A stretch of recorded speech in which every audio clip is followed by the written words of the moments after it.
Assalamualaikum warahmatullahi wabarakatuh. Alhamdulillahi rabbil alamin. Wassalatu wassalamu ala ashrafil anbiya'i wal mursalin. Sayyidina Muhammadin wa ala alihi wa ashabihi ajma'in. Amma ba'd.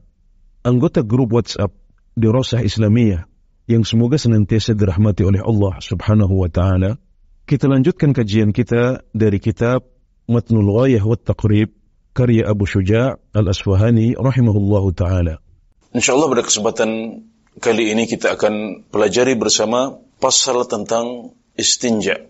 Penulis rahimahullah ta'ala mengatakan, wal afdal an yastanjiya bil ahjar thumma yudbi'uha bil ma. Dan yang paling afdal adalah beristinja dengan batu-batuan atau dengan beberapa batu kemudian diikuti dengan air. Ini adalah cara istinja yang paling afdal menurut sebagian besar ulama. Karena ini menggabungkan antara benda padat dan benda cair. Sehingga diharapkan istinjanya bisa lebih sempurna. Imam Nawawi rahimahullah ta'ala menyebutkan bahwasanya ini adalah kesepakatan para ahli fatwa dari masa ke masa. Namun, guru kami Syekh Sulaiman Ar-Ruhaili hafizahullah ta'ala menyebutkan bahwasanya betul seperti itu. Namun, untuk menisbatkan hal ini kepada Rasulullah SAW. Atau mengatakan hal ini sebagai sunnah Nabi Muhammad SAW, itu perlu dipelajari lagi, perlu dikaji lagi, karena hadis-hadis yang menunjukkan dianjurkannya menggabungkan antara batu dengan air adalah hadis-hadis yang lemah, bahkan hadis-hadis yang sangat lemah. Justru yang diriwayatkan dari Nabi Muhammad SAW dan dari generasi awal umat Islam adalah membersihkan diri atau istinja dengan air. Itu yang beliau perintahkan dan itu yang disebutkan dalam hadis-hadis yang lebih sahih. Jadi tidak masalah kita meyakini hal ini lebih baik sebagaimana dijelaskan oleh Imam Nawawi rahimahullah ta'ala. Namun untuk mengatakan itu adalah sunnah Nabi Muhammad SAW, kita perlu mengkajinya lagi. Jadi kita bisa katakan itu lebih baik karena diharapkan bisa lebih sempurna istinjanya. Karena menggabungkan antara pembersih yang padat dan pembersih yang cair. Kemudian beliau mengatakan wa yajuzu an yaqtasiru 'ala al-ma' aw 'ala thalathati ahjar yunqi bihinna al-mahal. Dan boleh juga untuk mencukupkan diri dengan air saja atau dengan 3 batu saja, yang 3 batu ini bisa membersihkan tempat keluarnya kotoran. Jadi boleh juga kita beristinja dengan air saja atau dengan batu saja. Adapun air maka itu yang diperintahkan oleh Rasulullah SAW dan dicontohkan oleh beliau sebagaimana disebutkan dalam sebuah hadis yang diriwayatkan oleh Anas bin Malik radhiyallahu anhu. Beliau mengatakan dahulu Nabi Muhammad SAW masuk ke tempat buang hajat. Maka saya bersama seorang anak kecil seperti saya membawakan untuk beliau wadah air dan tongkat. Maka kemudian Rasulullah SAW beristinja dengan air. Nah ini adalah salah satu contoh hadis sahih yang muttafaq alaih.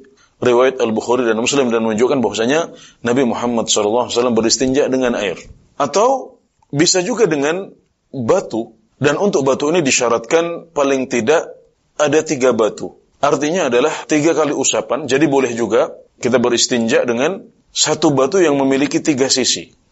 Karena yang penting adalah kita membersihkan bagian yang kotor dengan 3 usapan.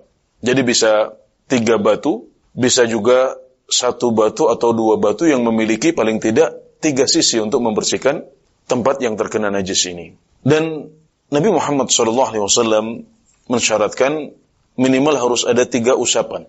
Sebagaimana sebuah hadis riwayat Aisyah yang diriwayatkan oleh Abu Dawud radhiyallahu anhu, bahwasanya Nabi Muhammad SAW bersabda, kalau seorang di antara kalian pergi ke tempat buang hajat, maka hendaknya dia membersihkan diri dengan 3 batu. Karena 3 batu itu cukup baginya.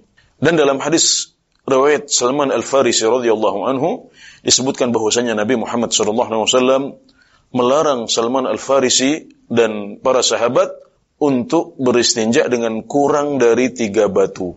Maka yang diharapkan dari seorang muslim ketika dia memilih untuk beristinja dengan batu adalah yang pertama, minimal 3 usapan yang membersihkan kotoran. 3 usapan yang membersihkan najis. Atau boleh lebih dari 3 usapan, tapi syaratnya juga harus membersihkan kotoran.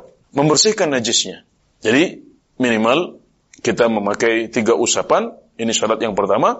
Kemudian syarat yang kedua, hendaknya 3 usapan atau lebih tersebut, 3 batu atau lebih tersebut, ya bisa juga diganti dengan benda-benda padat yang lain seperti kayu atau kain, atau di zaman sekarang bisa tisu, sebagaimana dijelaskan oleh para fuqaha. Jadi syaratnya adalah minimal 3 usapan. Kemudian syarat yang kedua, hendaknya alat pembersih tersebut benar-benar membersihkan qubul dan dubur kita dari najis yang mengenainya. Kemudian beliau mengatakan, فَإِذَا أَرَادَ الْاقْتِصَارَ عَلَى أَحَدِهِمَا فَالْمَاءُ أَفْضَلُ. Dan kalau ingin mencukupkan diri dengan salah satu darinya, maka air lebih afdal daripada batu. Jelas, air lebih afdal daripada batu karena air membersihkan dengan lebih tuntas. Maka dia didahulukan. Sebagaimana para ulama menjelaskan bahwasanya menggabungkan antara batu dengan air lebih afdal karena diharapkan bisa lebih tuntas.